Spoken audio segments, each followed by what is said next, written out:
Around Yogyakarta, you can find a Buddhist temple, a Muslim mosque, a Hindu temple, as well as a church, all in the same city. Isn't this crazy? Duff or chicken? We just got our ticket. I feel like it's nothing as compared to what they did in the past. Maybe people are actually having a lot of fun in the past.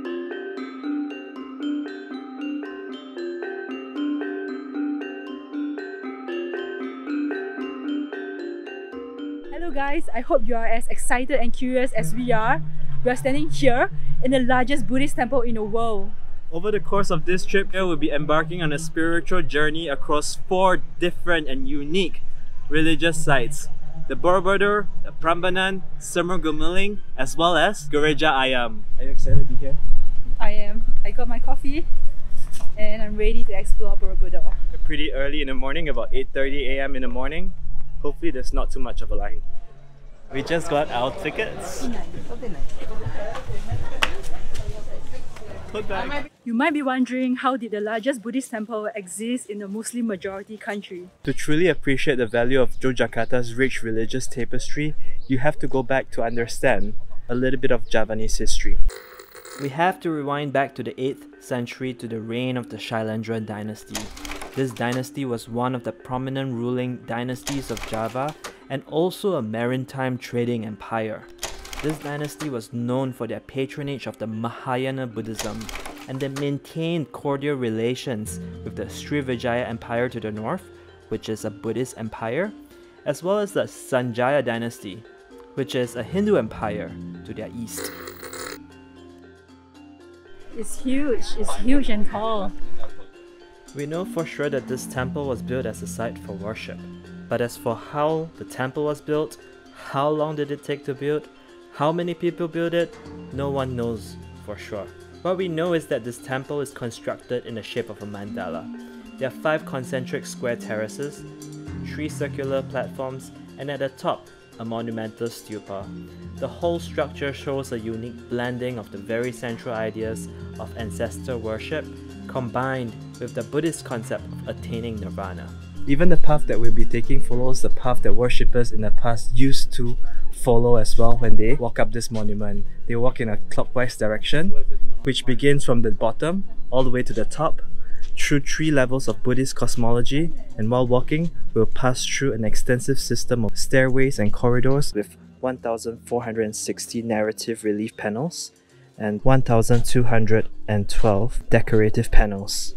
The guide told us that it took them 70 years to build this. How crazy is that? And if you look at the ground, they don't use any concrete, they don't use anything. They just pack the blocks together like a Lego. Look at how ornate those are. It's like you have to just sculpt and sculpt and sculpt. It's not easy. Not easy at all. Our craft is trying to make videos. I feel like it's nothing as compared to what they did in the past. All the statues all facing outward. Of the cement post, the Dharma Chakra. But today, none are complete. Not strong enough construction of the fingers. It means when somebody want to find the complete pose of Buddha, they only be able to find the imitation one.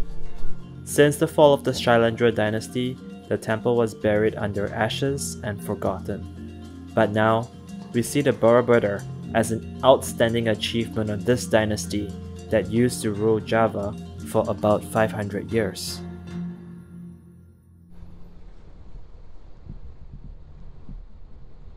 So now we are standing outside the entrance of the Prambanan temple, and this is the 2nd largest temple in Southeast Asia after Angkor Wat. It is a Hindu temple built by the Sanjaya dynasty and is 1 hour away from the Borobudur. So by now you must be wondering why these temples, despite being so geographically close to each other, are so different in religion.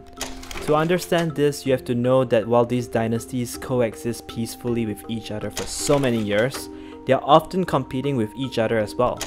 So it's widely believed that the construction of the Prambanan temple was meant as the Hindu Sanjaya dynasty's answer to the Buddhist Shailendra's dynasty.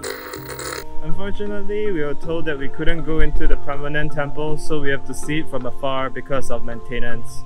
But we're still here and we are going to go in to check it out.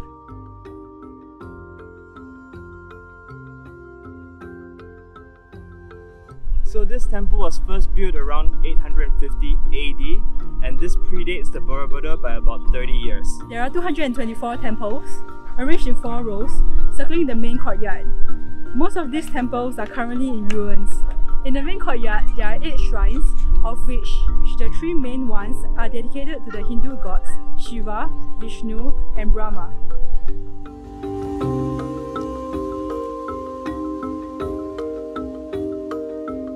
Can't imagine how this was built in the past, because it takes so much effort to build something like this at this scale. And now, even though it's in ruins, and especially after the 2006 earthquake, so much meticulous effort was made to actually try to restore the history of Prambanan Temple. If you look at the details, I have no idea how they did it in the past.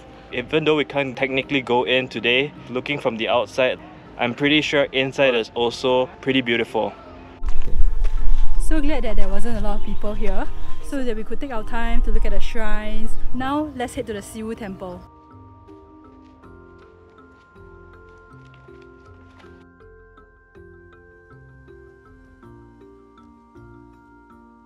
The proximity of the Siwu temple from the Prambanan actually suggests that the Hindu and the Buddhist dynasties actually lived in harmony during an era in which the temples were being built. Around the region there are also many archaeological sites, so this actually suggests that this region here used to be the center of urban, political and cultural dynasties between the 8th to the 11th centuries.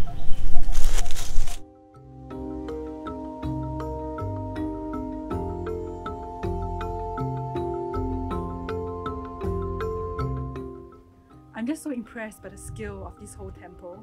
Imagine back in the 8th or 9th century, there were no cranes, there was no technology to build all these things, and everything had to be built stone by stone.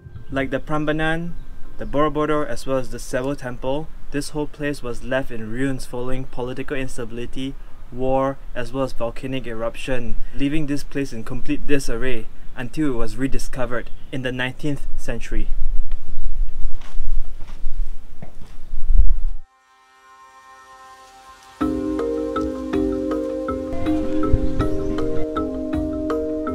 So we are now in Taman Sari complex, founded in 1785. It is the site of a former royal garden of the Sultanate of Yogyakarta, and we are looking for this mosque called Sumo Gumuling.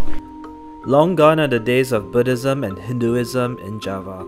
The spread of Islam occurred gradually here over centuries due to the connections of Muslim traders from the Arabic Peninsula.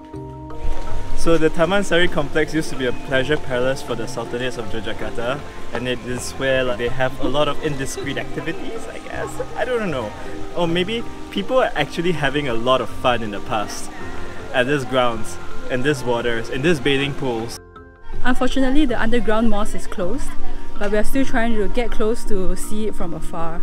Now we are walking through a neighborhood, and according to the guide, there is about 500 people living here, and they are working for the Sultan Palace. Did you see the rounded building over there? That's Sumo Gumuling. The design of the Sumo Gumuling is believed to be influenced by Javanese mysticism as well as Islamic teachings. Translated as round wall in Javanese, the underground mosque acts as a place for the royal family to worship and meditate. There are 5 staircases inside, which represents the 5 pillars of Islam. It is no wonder that the royal family found this a sacred place for prayers in the past. Next up, we'll be teleporting back to the compounds near the Borobudur.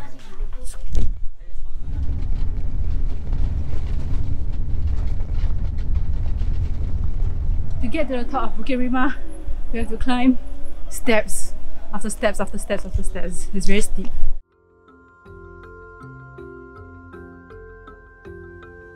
Not far from Borobudur is Gereja Ayam, which is right behind me. Gereja Ayam roughly translates to chicken church. But it's not exactly a chicken, is it? This building was built by Daniel Alamsyah, a Christian local, who in 1988 had a prophetic vision to build a place of worship for all people. During the build, there were people who complained that the church was built in a majority Muslim neighborhood. But it was the lack of funds that forced Alamsyah to quit the project in the middle of construction. But after some 15 years of abandonment, the church came back to life with some viral articles of the ruins were released by the Daily Mail and Huffington Post, so visitors came back, and Alamsyah was able to collect tourist funds to resume the construction of the prayer house. Even though this is called Gereja Ayam, which loosely translates to chicken church, it is neither a chicken nor a church. This building is in the shape of a dove, not a chicken, and it is a prayer house and not a church.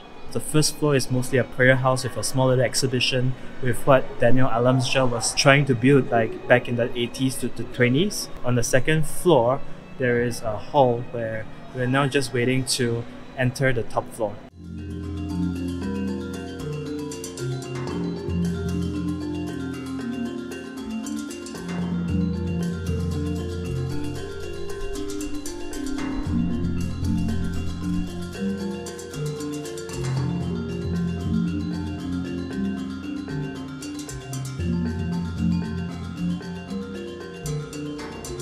I think it speaks quite similarly across all the temples that we have visited in this video today, from the Prambanan Temple to the Borobudur to the Gereja Ayam. I think it requires so much persistence, so much energy and so much effort to try to build and construct these sites of worships that we see today. I really think it goes to show the beautiful spirit of the Javanese throughout their culture. That is all for our spiritual adventures. In the next video, we will be showing you another aspect of Javanese culture, which is food. See you in the next video.